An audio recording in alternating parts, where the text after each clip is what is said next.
krista atau membran dalam mitokondria. Bisa kita lihat di sini yang nampak ada fosfolipida ya, bifosfolipida. Ada fosfat, ada lipid, ada fosfat. Ini bifosfolipida.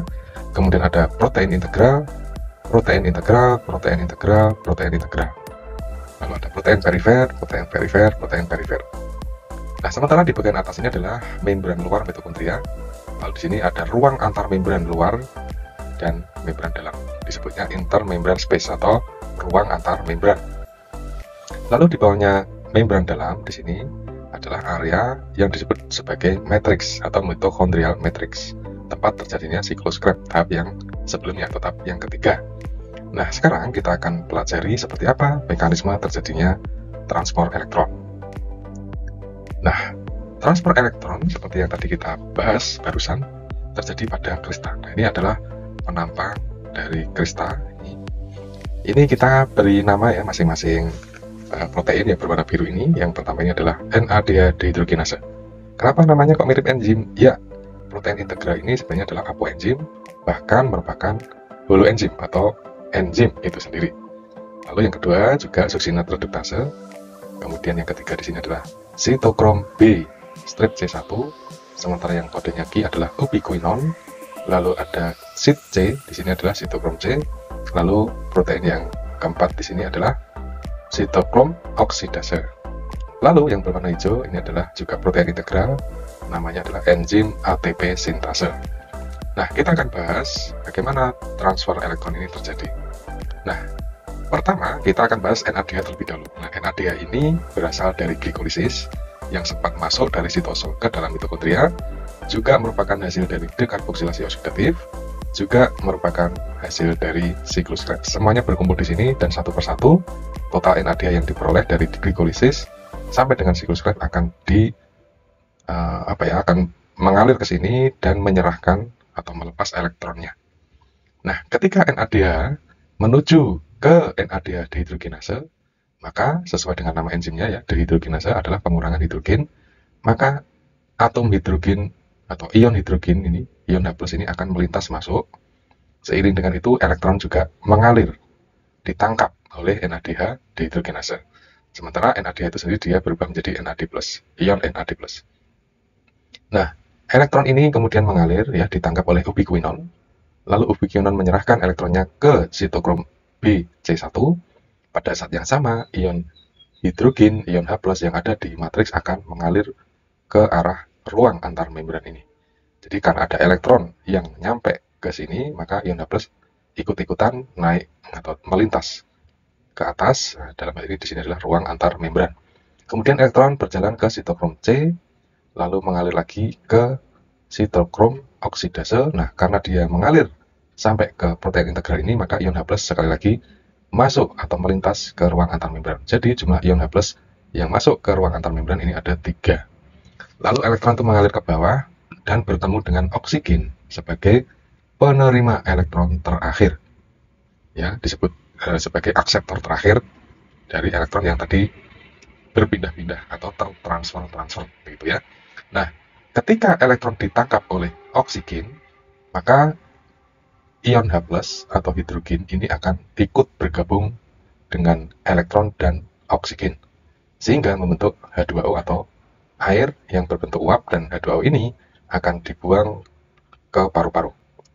Nah, karena tadi ada ion H+ yang ada 3 buah tadi, ketika elektronnya turun dan bertemu oksigen, maka ion H+ pun ikut turun melalui saluran ATP sintase, sehingga ion H+ akan membantu pertemuan antara ADP dan P untuk membentuk ATP. Nah, karena jumlah ion H+-nya yang di atas tadi ada 3, maka ATP yang terbentuk ada 3. Kesimpulannya berarti satu molekul NADH menyebabkan terbentuknya 3 atom atau 3 molekul ATP. Nah, satu NADH setara dengan 3 ATP. Nah, lalu bagaimana dengan FADH? Sama seperti NADH, tapi ada sedikit perbedaan. FADH ini juga membawa elektron yang ketika dia bertemu dengan protein membran ya pada krista ini, maka dia juga akan menyerahkan elektronnya dan melepas ion hidrogen. Nah, perbedaannya dengan NADH, FADH2 ini dia tidak menuju ke NADH dehidrogenase. Dia langsung menuju ke suksinat reduktase. Nah, dia akan ketemu dengan suksinat reduktase, sehingga elektronnya lepas dan mengalir ke ubiquinon, lalu mengalir ke sitokrom Bc1. Nah, ketika sampai di sitokrom Bc1, ion H+ yang ada di matriks ini akan mengalir ke arah ruang antarmembran, melintas ke sana. Lalu elektron ditangkap oleh sitokrom C, lalu disalurkan ke sitokrom oksidase. Demikian juga ion H+ akan melintas lagi ke atas, lalu elektronnya turun dan ditangkap oleh oksigen dan bertemu dengan hidrogen membentuk H2O, maka dua ion H+ yang ada di atas ikut mengalir ke bawah melalui ATP sintase dan membentuk 2 ATP. Nah, sehingga 1 FADH2 ini setara dengan 2 ATP. Nah, kemudian sekarang kita akan menjumlah total ATP yang diperoleh dari katabolisme 1 molekul glukosa melalui respirasi aerobik. Pertama ya, ada kegiatan glikolisis, ya, dihasilkan 2 ATP dan 2 NADH. FADH-nya tidak dihasilkan. Tahap yang kedua yaitu dekarboksilasi oksidatif menghasilkan 2 NADH. Siklus Krebs pada tahap ketiga menghasilkan 2 ATP, 6 NADH dan 2 FADH2, sehingga total jumlahnya ATP murni ada 4, NADH ada 10, lalu FADH ada 2. Nah, konversi ATP ini juga kita kenal dengan istilah transfer elektron atau transport elektron ya, tahap keempat. ATP tidak berubah karena sudah murni ATP, lalu NADH yang jumlahnya 10 menghasilkan 30 ATP karena dikali 3, 1 molekul NADH menghasilkan 3 ATP, lalu 1 molekul FADH2 menghasilkan 2 ATP, sehingga di sini 2 dikali 2 hasilnya 4. Sehingga berdasarkan perolehan ATP selama 1 proses katabolisme, yaitu 4 plus 30 plus 4, yaitu 38, dikurangi 2 ATP. Kenapa? Karena 2 ATP ini rupanya digunakan saat 2 NADH hasil dari glikolisis ya masuk ke dalam mitokondria yang tadinya berasal dari sitosol. Sehingga ATP yang diperoleh ya totalnya adalah 36. Ya, 38 dikurangi 2 yaitu 36 ATP. Nah, itu hasil total dari katabolisme 1 molekul glukosa. Nah, kesimpulan dari respirasi aerob ini adalah yang pertama, ini adalah merupakan proses oksidasi atau penambahan oksigen yang menyebabkan terjadinya dekomposisi atau penguraian senyawa kompleks glukosa menjadi senyawa sederhana. Ada 2 macam, yaitu H2O air dan CO2 karbon dioksida, dan dibebaskan sejumlah energi sebesar 36 ATP. Diperlukan oksigen sebagai akseptor penerima elektron terakhir, ya.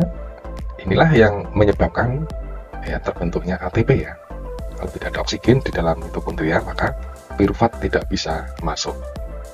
Nah, kemudian karena pirufat bisa masuk, berarti kan glikolisis ini dilanjut ke dekarboksilasi oksidatif, lalu siklus Krebs, lalu terakhir adalah sistem transport elektron atau rantai transport elektron.